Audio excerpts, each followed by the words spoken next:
వరకు వీడియోలో మనం గణ విభజన ఎలా చేసుకోవాలనేది మనం నేర్చుకున్నాం కదా. ఈ రోజు గణ విభజన ఆధారంగా ఒక పద్యం ఏ ఛందస్సులో ఉన్నదో చాలా సులభంగా గుర్తించడం ఎలా అనేది ఈ రోజు మనం నేర్చుకోబోతున్నాం. చూడండి,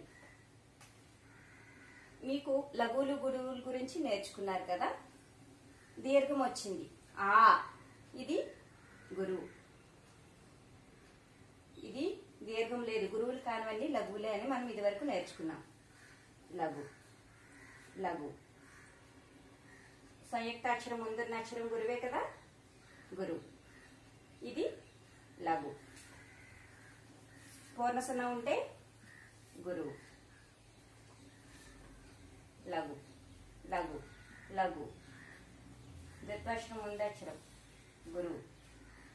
లఘు లఘు. సై, ఐ, ఔ అనేవి మనము గురువులు అని చెప్పుకున్నాం. గురువు. లఘు లఘు గురువు.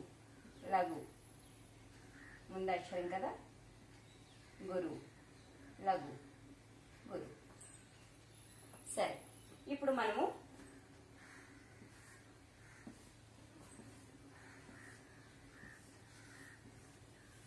ఇలా గణ విభజన చేసుకుంటాం. 3 అక్షరాల గణాలుగా విభజించుకుంటున్నాం.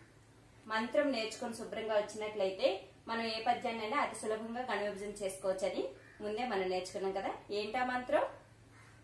భజస ఎరత నమ. అందరూ ఈ మంత్రాన్ని శుభ్రంగా నేర్చుకునే వచ్చారు కదా. ఓకే. భా అంటే గురువు, లఘు లఘు. జా అంటే ఆది, లఘు, మధ్యన గురువు, తర్వాత లఘు. లఘు లఘు గురువు అంటే గురువు స్థానం మారుతుంది ఈ 3 అక్షరాల్లో. తర్వాత 3 అక్షరాల్లో లఘు స్థానం మారుతుంది. మొదట లఘువు, తర్వాత గురువులు. మొదట 2వ స్థానంలో లఘువు, అటు ఇటు గురువులు. 3వ స్థానంలో లఘువు. ఈ విధంగా వస్తుంది. ఇక్కడ లఘు స్థానం మారుతుంది. ఇక్కడ 3 లఘువులే, మా అంటే 3 గురువులే. ఈ విధంగా మనం ముందుగానే వేసి ఉంచుకున్నట్లయితే పక్కన ఈ గణ విభజన చేసుకోవడం మనకి చాలా ఈజీ అవుతుంది. ఇప్పుడు చూడండి, మొదటి గురువు తర్వాత 2 లఘువులు వచ్చాయంటే ఇదేంటిది? భా కదా, గణం. మధ్య లఘు వచ్చింది, అటు ఇటు గురువులు వచ్చాయి. ఎక్కడ ఉందో చూసుకోండి. మనకి మధ్య లఘు వచ్చిందంటే రా. ఆ పట్టికను చూసుకొని మనం ఈజీగా వేసుకోవచ్చు. 3 లఘువులు అంటే నగనం. తర్వాత ఆది గురువు. ఆది గురువు అంటే భగణమే కదా, మళ్ళీ భగణం. మధ్య లఘు రగణం. మొదట లఘు వచ్చి తర్వాత గురువు వస్తే వగణం చెప్పుకున్నాం కదా, వాహ. ఈ విధంగా మనం చేసుకున్నాం. ఏమొచ్చింది? భరణ భభరవ.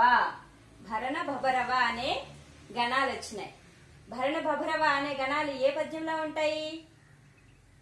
ఎస్, ఉత్పలమాల. ఉత్పలమాల పద్యం అని మనం అతి సులభంగా ఇప్పుడు గుర్తించుకోగలిగాం. ఈ భరణ భభరవ అనే వచ్చేసరికి ఈ పద్యం ఉత్పలమాల పద్యము అని ఎప్పుడైతే గుర్తించామో ఉత్పలమాల లక్షణాలు మనము చక్కగా రాసుకోవచ్చు. ఉత్పలమాల పద్యం అని గుర్తించేసాం. ఉత్పలమాలలో భరణ భభరవ అనే గణాలుంటాయి. దీని ఎతి అక్షరము 10వ అక్షరానికి ఎతి కుదురుతుంది. తర్వాత ఇందులో 20 అక్షరాలు ఉంటాయి. ప్రతి పద్య లక్షణాలు మనం చదువుకొని ఉంటాం కాబట్టి ఆ పద్య లక్షణాలను ఆధారంగా చేసుకొని మనం ఇక్కడ ఏ పద్యంలో ఉందో చాలా సులభంగా ఈ గణాలు వచ్చినట్లయితే విభజించవచ్చు. ఈ విధంగా ఏ పద్యాన్నైనా మనం గుర్తించవచ్చు. ఒక పద్యాన్ని మనకి పరీక్షలో వచ్చినట్లయితే అది ఈమలమాల, చంపకమాల, శార్దూలమ, మత్తేపమ అనేది మనం అతి సులభంగా గుర్తించుకొని ఈ పద్యాల్లో మనకి చాలా సహాయపడుతుంది. ఈ మిగిలిన పద్యాలన్నీ కూడా తర్వాత క్లాసులో నేర్చుకుందాం.